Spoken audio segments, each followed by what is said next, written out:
Hello, everyone. In this video, I will be going over the actor-partner interdependence mediation model using longitudinal data, or the longitudinal APIMEM. So using three ways of data from a large national data set, we will be looking at attachment, conflict resolution styles, and relationship commitments among heterosexual couples. So briefly, you can get a look at our kind of diagram on what the model that we'll be estimating. And so here we have male and female attachment security at time one, and then we're going to have time two disengagement or conflict resolution, disengaged conflict resolution styles, and then it'll be commitment at T3, and each wave is spaced approximately 1 year apart.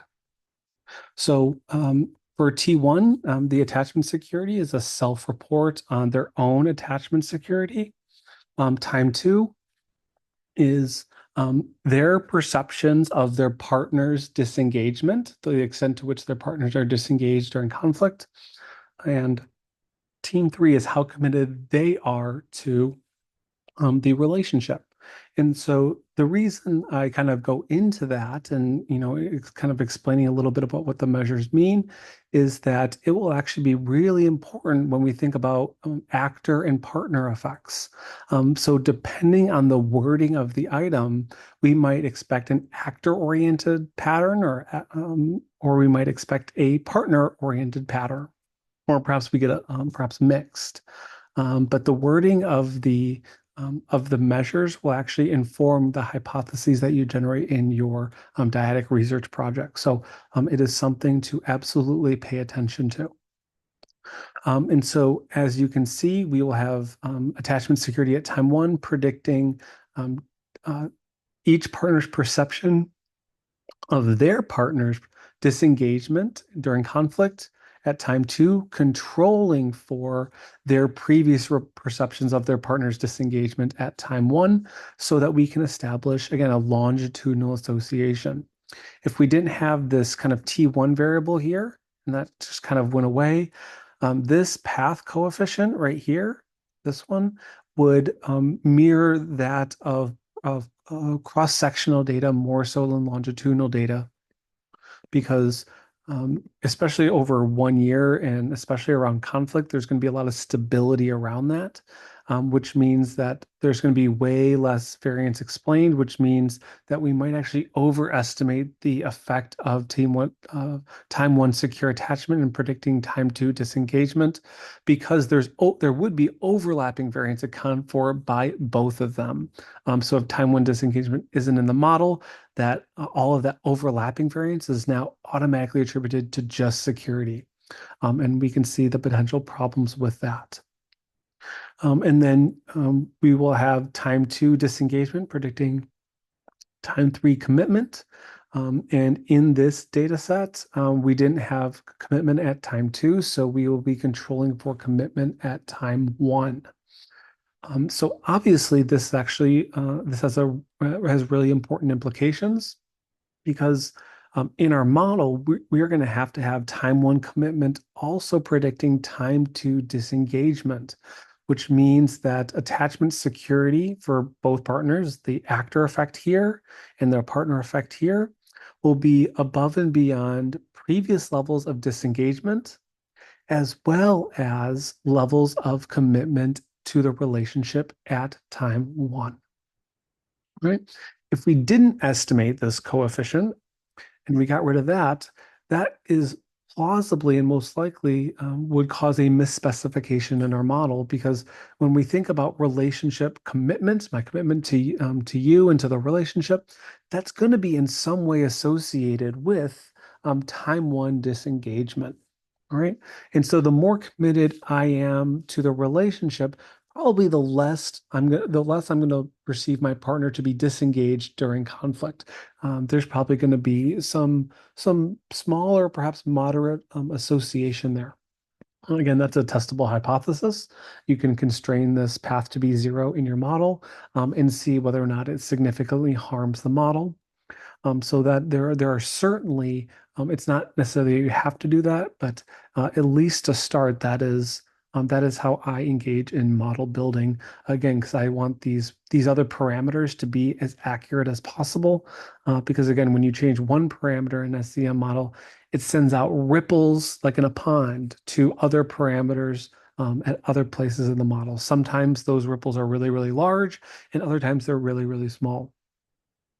And so we're hoping it would just be a small ripple, but there is, again, no guarantee that that is the case. So we will be estimating this model in Lavaan, so we can head over that way.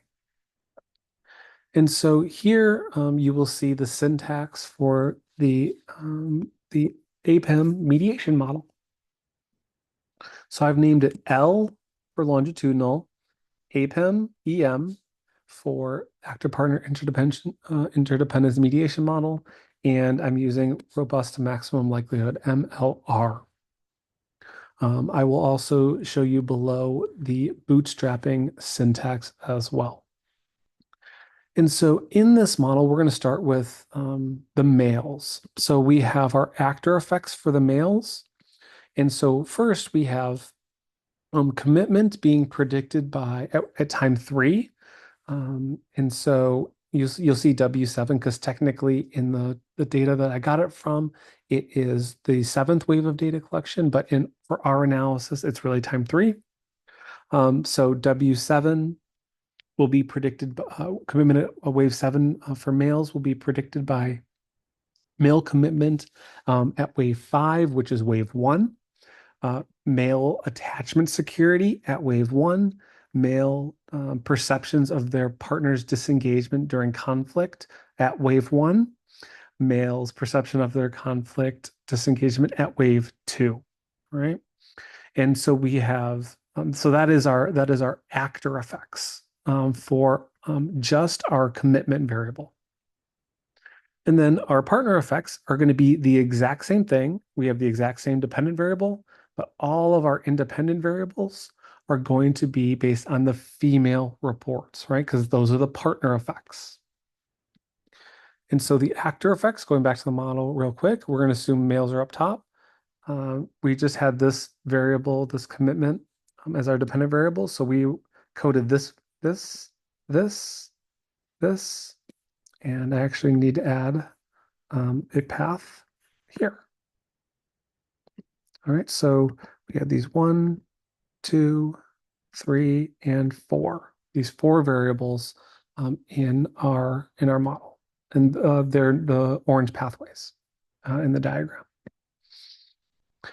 All right, and then we have the partner effects, which are everything that is from the female, those exact same 4 pathways, but just for the female, coming from all the female partner variables. All right, so let me just add in those partner effects I had omitted. So we're going to male T3, so we're going to have right here, we're going to have right here, we're going to have right here, all those.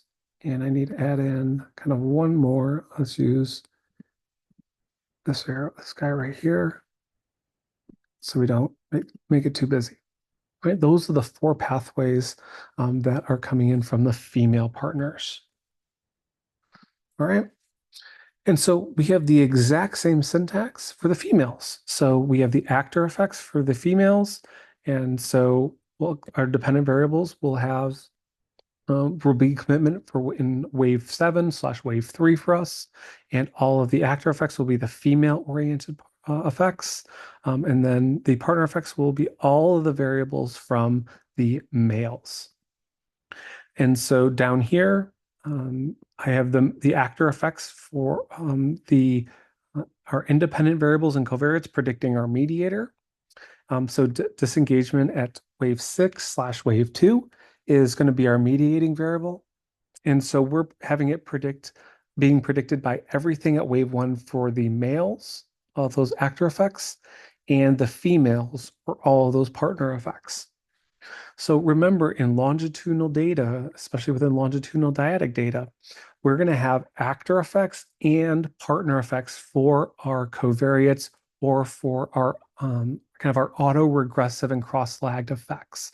So if we have a repeated measures of any kind of construct in dyadic data, we are going to have an actor effect for the covariate and a partner for the covariate as well. And it'll be up to you to theoretically walk the reader through whether or not it is appropriate to have those partner effects in the model, where you have time 1 female disengagement predicting time 3 male commitment. All right, there's certainly arguments on both sides for including it, but also arguments for not including those partner effects if you don't think they exist. All right, so um, back to Lavaan, we have our actor effects here. And then we have the exact same thing, our actor and partner effects for the female partner, right?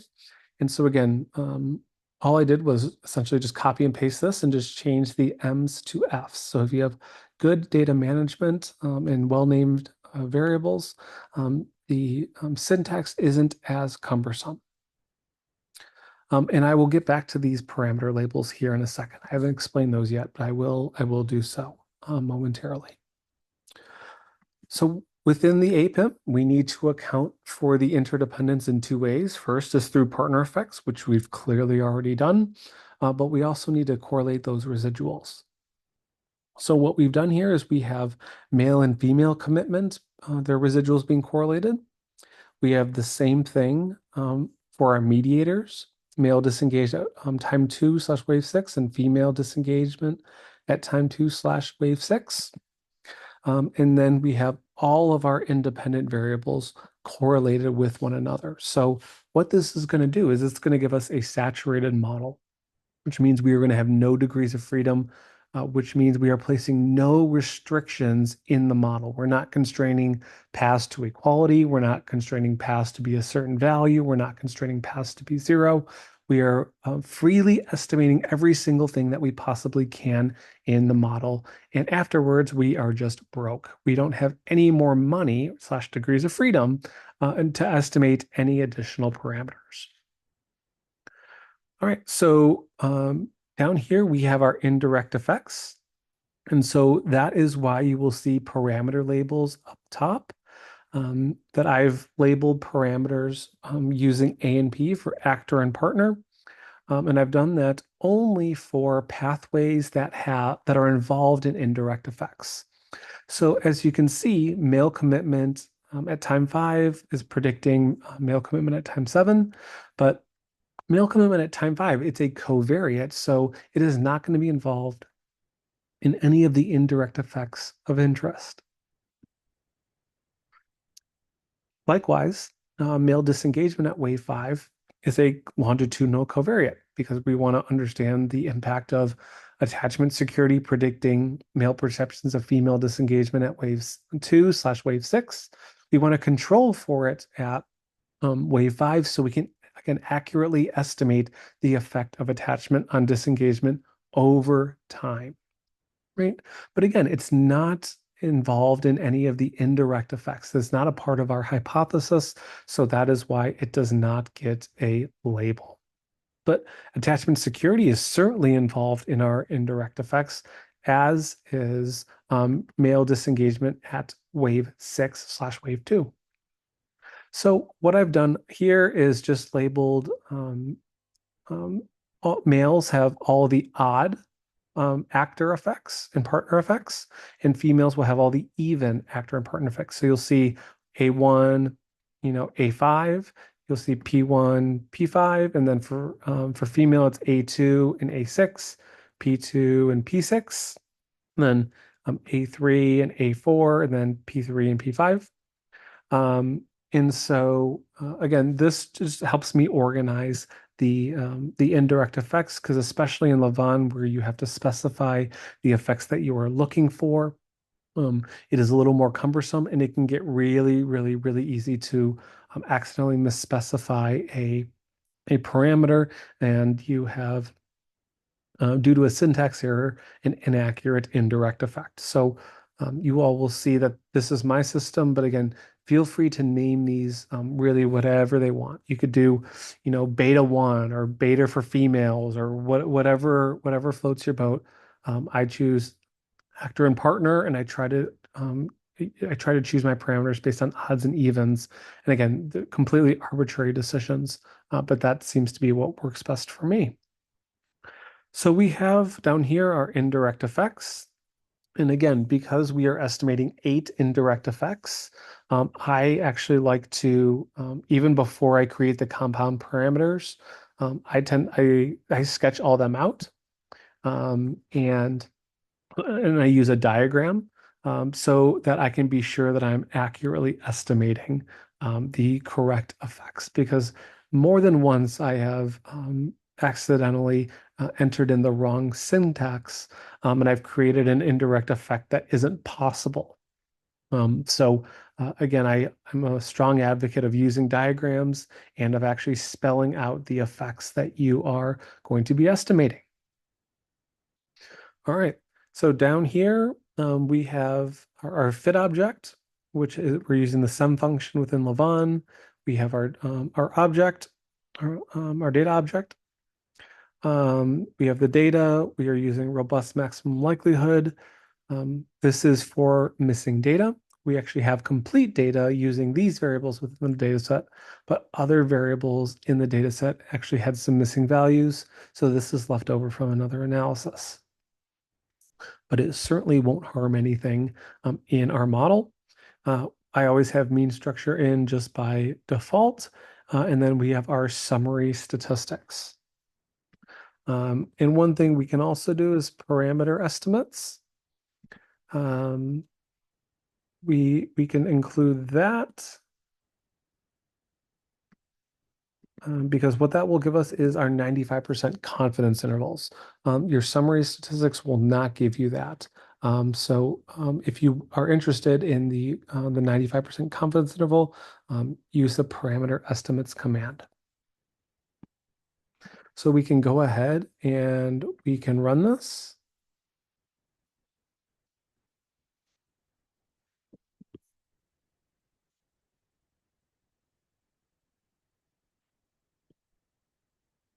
And it looks like we have an error.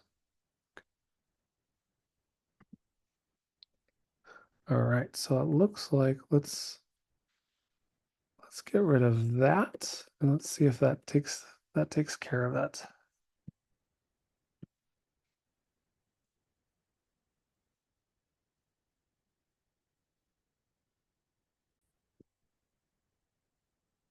Well, it turns out that when you don't load in your data, that is an error that you will get. So we can go ahead and we can try that again. So we will get rid of that. And we can go ahead and we can run this and see if loading in the data, not loading in the data was the problem, and it sure was. So in this analysis, we have we do have missing data. We have 554.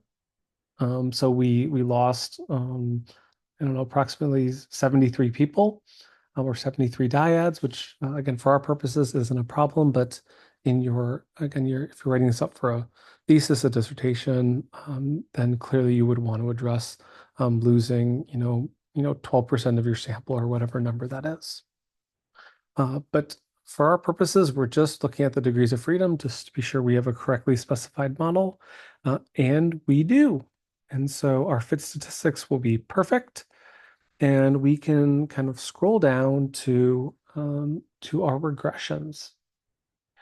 And so we will look at first male perceptions of commitment at wave 7, and we're particularly interested in disengaged conflict resolution styles at time 2/wave 6, and it is not significant, right? So we have actually a really small parameter estimate, negative 0.04, and its p-value is not significant. So male disengagement at again at time 2 does not predict a unique amount of variance in male commitment at time 3, controlling for all of these other variables. All right, so that's holding all of these other variables constant. Right?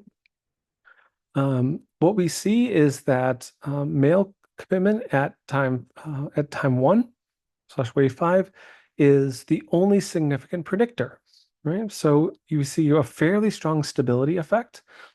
So that would be our beta weight is 0.51, which means male male commitment is fairly stable over an extended period of time. So we will take a look at female commitment next. And so again, we have female disengaged, right? And again, we have a non-significant effect, 0.06. So this means that the more females perceive their male partner to be disengaged in conflict, it leads a 1 unit increase in levels of that disengagement, leads to a 0.06 unit levels increase in their commitment 1 year later, controlling for or holding constant all of these other variables that are within the model. All of these guys right here. Okay. So interestingly, we have a significant partner effect of the male covariate of commitment at time 1. So the more males are committed to the relationship at time 1 has a partner effect on female commitment at time 3. Right? So again, so a 1 unit increase in male commitment at time 1 leads to a 0.103 unit increase in female commitment at time 3, again, holding all of these other variables constant or accounting for the contributions of all of those variables. Right? So again, we see some pretty strong, especially in women, some pretty strong autoregressive and cross-lagged effects or actor and partner effects of commitment over time, right? And so again, none of the other parameters are significant. So now what we'll do is we'll look at our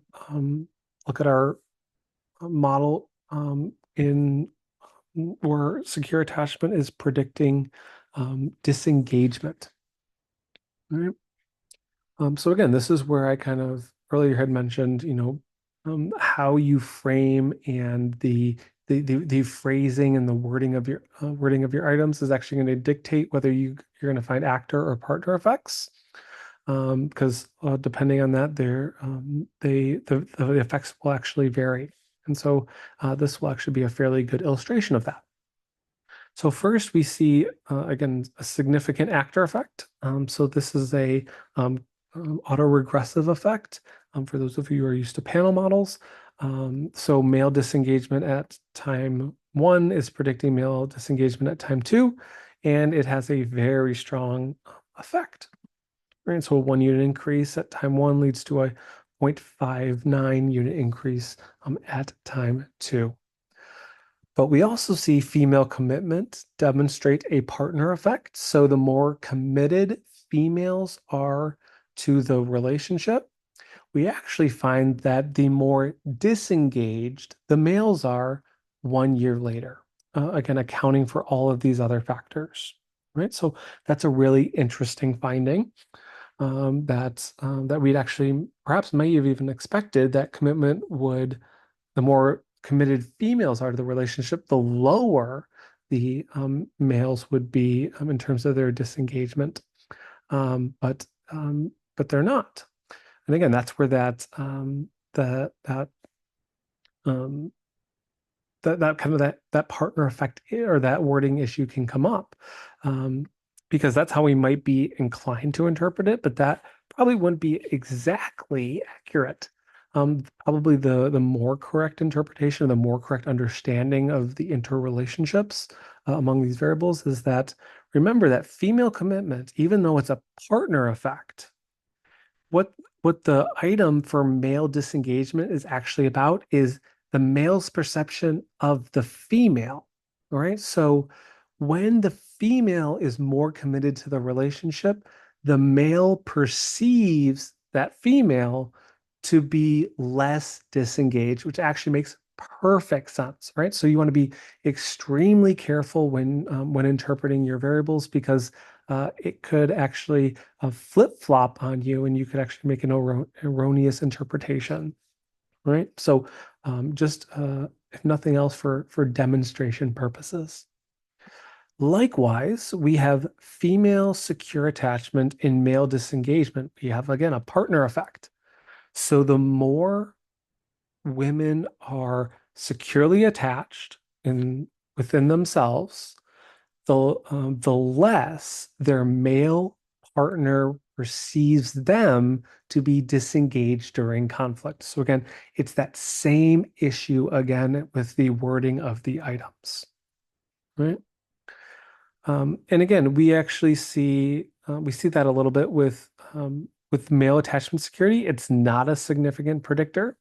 So the more secure males are, it does not necessarily predict changes in male disengagement over that 1 year period, which means that the males don't necessarily, the more secure they are, they don't necessarily perceive their partner as more or less disengaged during conflict. All right, look, going down to the female mediators.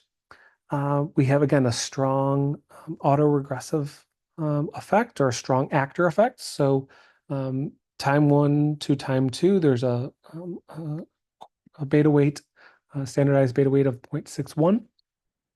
So again, a 1 unit or 1 standard deviation unit increase in disengagement at time 1 is going to predict a 0.61 standard deviation unit increase at time 2. And we also have another one of those tricky effects here, where the more secure males are, right? So the 1 unit increase in male attachment security is associated with a negative 1.0 unit decrease in female perception of the male disengaging when there's conflict. So again, it's the exact same scenario as above, but kind of flipped this time, right? And so those are the two significant effects. We also have one that's kind of marginally significant, and that's for female attachment security. But when we think about the overall model and what our mediators are, we have the disengagement as a mediator. And we see that for both actor and partner effects, that they're pretty much all non-significant, right? And so what that means is, and this is the only one that's even relatively close, is that we're not going to find any significant indirect effects, or we shouldn't if we've properly coded our syntax. So we can scroll down, and here are covariances if those are of interest, our intercepts, our variances. And then we have our defined parameter section. This is where our indirect effects are. So not surprisingly, our indirect effects are exceptionally small, and all of them are non-significant. And again, that last one, that partner-partner indirect effect, is the only one that's even within the ballpark, and even then, it's not even all that close. And that's got a really, really small effect size. So we don't have any indirect effects, which means that males and females reports of disengagement during conflict does not mediate the effects from either partner's reports of attachment security to their levels of commitment over a roughly 2-year study period. If you're interested in the confidence intervals, here they are. You have your upper and lower bound, depending on how wide your screen is. Your upper and lower bound might actually show up on different lines, and you can sometimes you'll have just a single column down here with the other side of your confidence interval, that upper bound. So if they're not right next to each other right here, don't fret. You can just change the width of your windows, and everything should come out on a single line. Or perhaps you could always make your text smaller. So again, with all of the indirect effects being not significant, all of our lower bounds are going to be negative, and all of our upper bounds are going to be positive. And if we have zero in between our upper and lower bound, that means our indirect effect is not statistically significant. All right, so zero is going to be between all of these, right? Because they're all negative and all positive, which again just provides more information about what we found up here.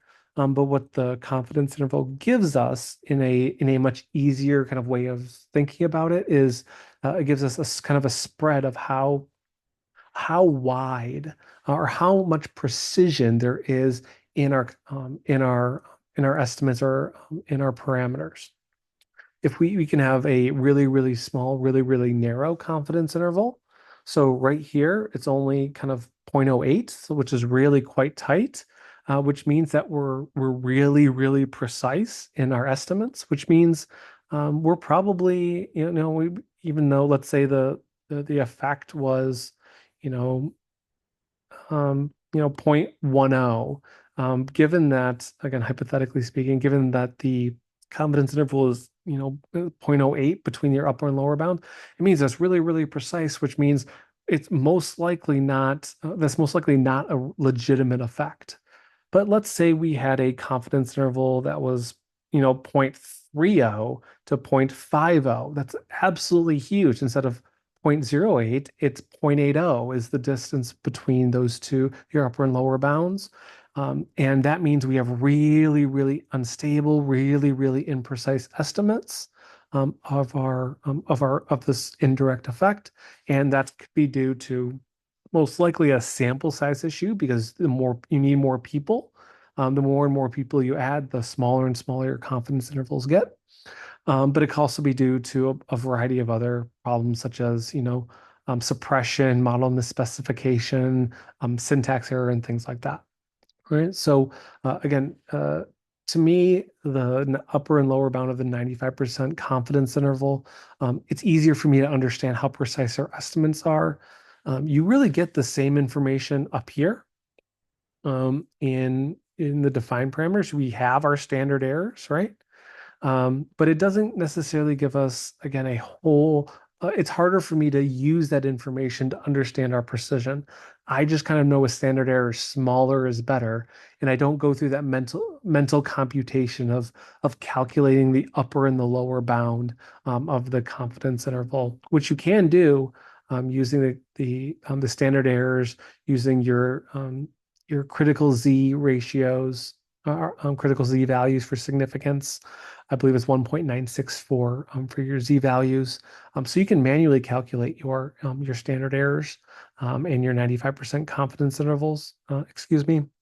But again, Lavaan gives that to you fairly easily, if not just giving you a lot of redundant information, but also your confidence intervals using the parameter estimates syntax within Lavaan. So hopefully this has been helpful in helping you understand the longitudinal actor-partner interdependence mediation model, while diving a little bit more into confidence intervals and things of that nature. Before ending, I will just show you the bootstrapped option. So everything else from here, everything in green, all the syntax is exactly the same. The only thing that I have done is I have added these two lines. All right, so I did bootstrap equals 500 in this case. Normally you do 5 or 10,000, but Lavaan's bootstrap is fairly slow relative to other programs like M+, and so I'm not going to run it here. But again, this provides you the syntax for bootstrapping. Again, notably, you cannot use MLR here, so you cannot do that. Otherwise, Lavaan will yell at you, and I don't know exactly what the error message looks like, but we can actually run that real quick. There it is. Use ML estimator for bootstrap. All right, so it's even telling you how to fix your error. So you have to use maximum likelihood.